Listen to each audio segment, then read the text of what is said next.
Thank you very much for inviting me. Of course, I can't talk for all youth, but I have quite a long time been working with the youth organization in Norway.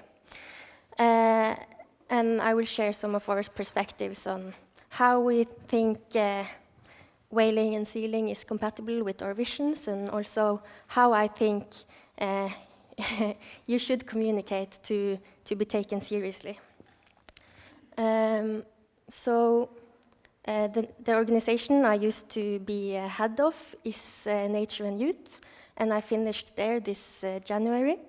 And now I'm a political advisor in Friends of the Earth Norway, but I will talk more of my experience from Nature and Youth. And it's the biggest environmental organization for youth in Norway, with 7,000 members. And the environmental movement in Norway has a tradition to be more separate from the animal rights movement than in the rest of the world, I think, and has a tradition of putting supporting local communities, local food production, and standing up against centralized decisions about local communities, and prioritizing that kind of values in our work. Examples are the two biggest issues we've been working on lately is, and that maybe you have seen in international press also, is the fight against ocean dumping of mining tailings into Norwegian fjords. And there has been several civil disobedience actions against that in Norway.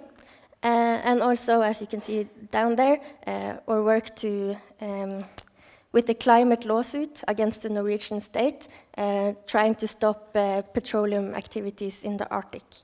And they both are about protecting the life at sea, and that has been a big priority. And these kind of priorities has given a good link between environmental movement and farmers and fishermen and local communities in Norway. And I think it has, getting to know them through this work, it has contributed to our viewpoint on marine mammal hunting. And this is actually an extract from the political platform of this organization. And you can see it says there should be.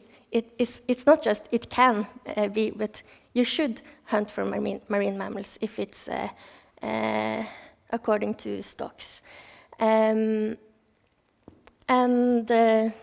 Of course, it's not always easy to have this standpoint among the international environmental movement. And we are very used to getting a lot of criticism whenever we talk about our viewpoint on whaling. But I think that's not what is the worst thing or thing that makes it most hard to have this standpoint. I think for me to stand by this, what makes that hardest is that there's so many arguments being used for people that agree with this that I don't support. I think, and being held accountable for those arguments is really hard. So I think it's really important that we don't use bad arguments, because we don't need them. We have good arguments. And bad arguments just, even though you can use not very scientifically proved statements and such to win more people over to support this, I think that pushes more people away than attracts people.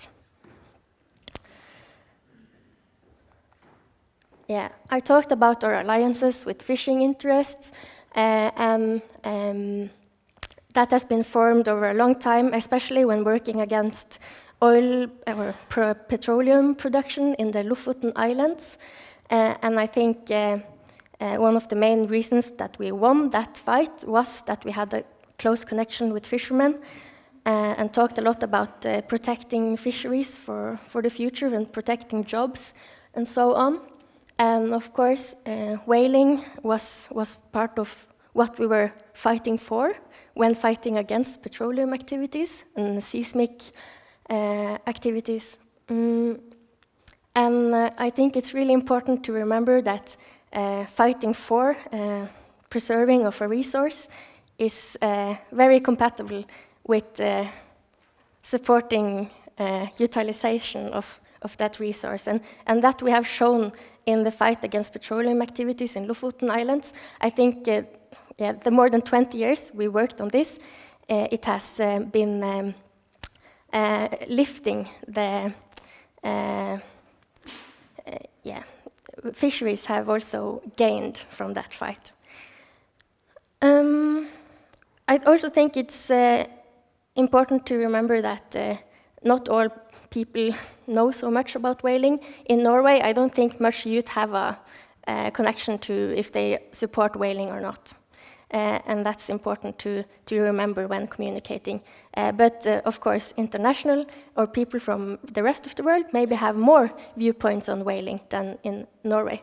And we really experienced that, for example, when we arrange like international summer camps for youth with maybe 400 people or youth from around the world, and we serve whale meat because we are fighting against oil and we have to support the whales. They are shocked. So I will, of course, talk about the Norwegian youth that I know.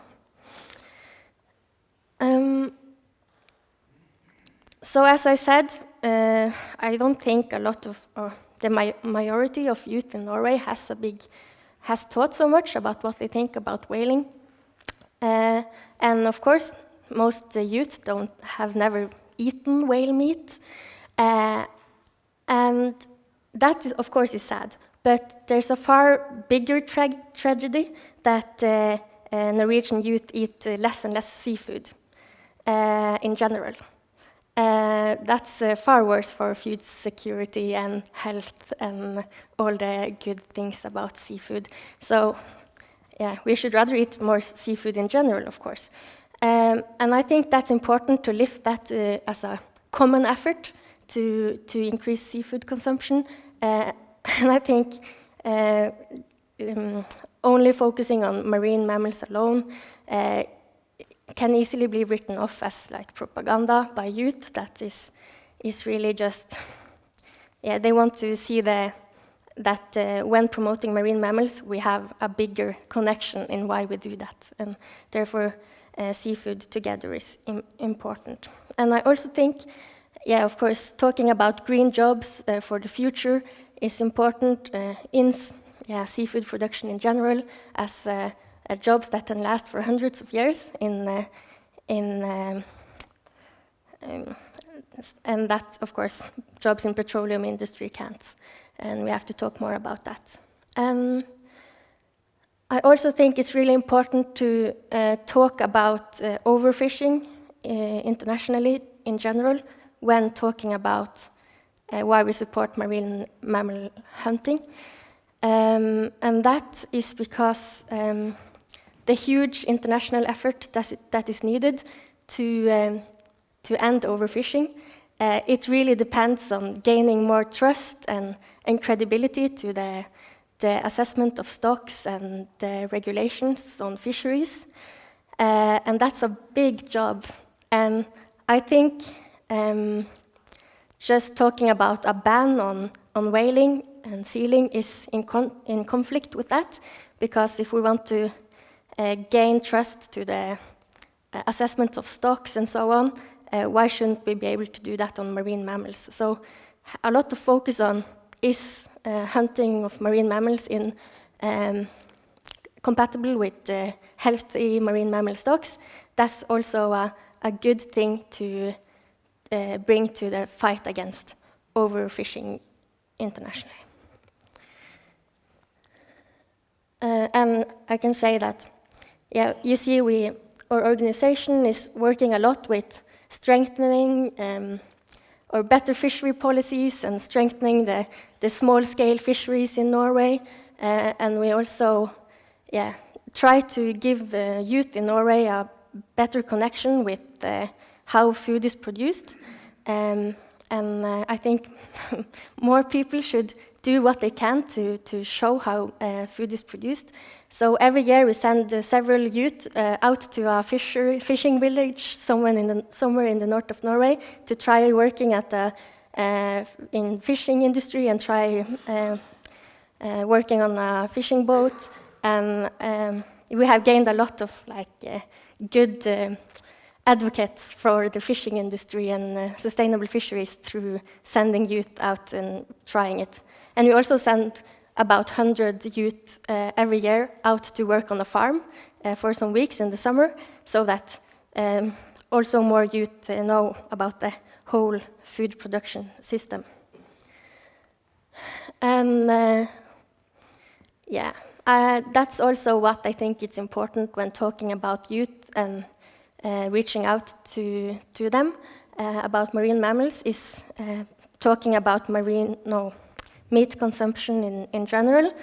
And we have to have a long-term perspective on it, or a long-term perspective in nature and youth in Norway is, of course, that every country only should produce as much meat as they have resources to, or they have grazing lands and they can produce their own feed to support this meat production.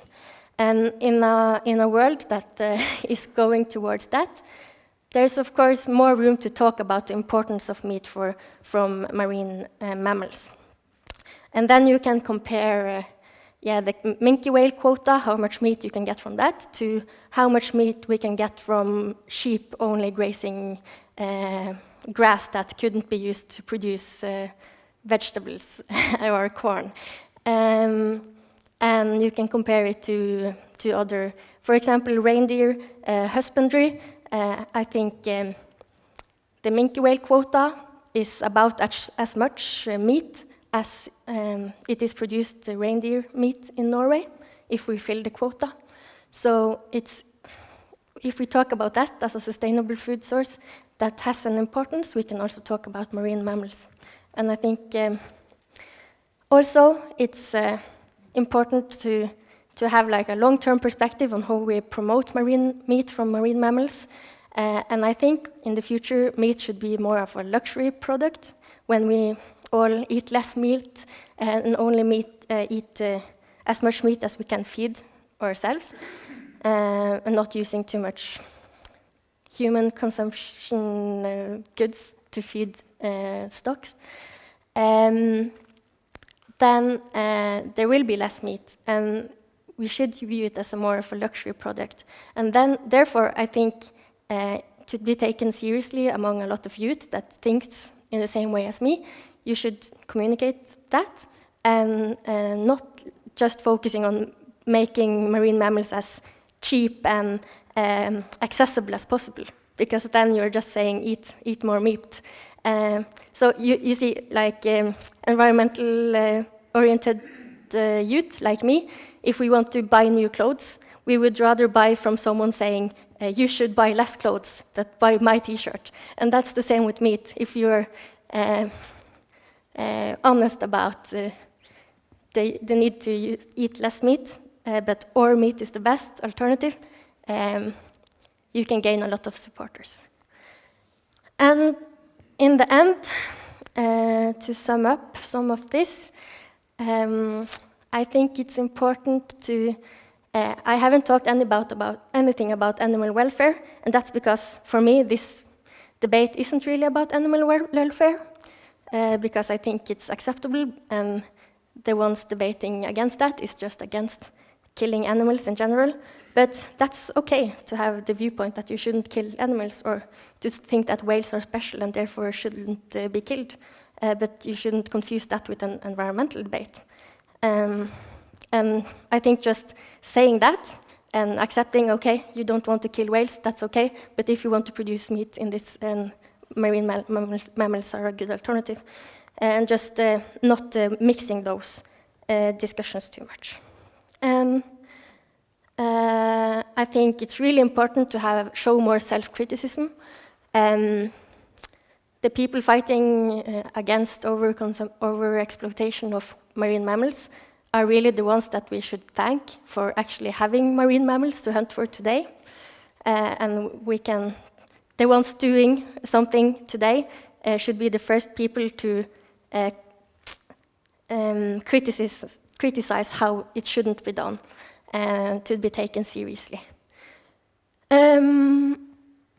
I also think it's really important to talk more about the cumulative environmental impacts on marine mammals, and that's the biggest threat I see against this industry, is other climate change and pollution and everything becoming such a big cumulative effect that whaling is no longer sustainable.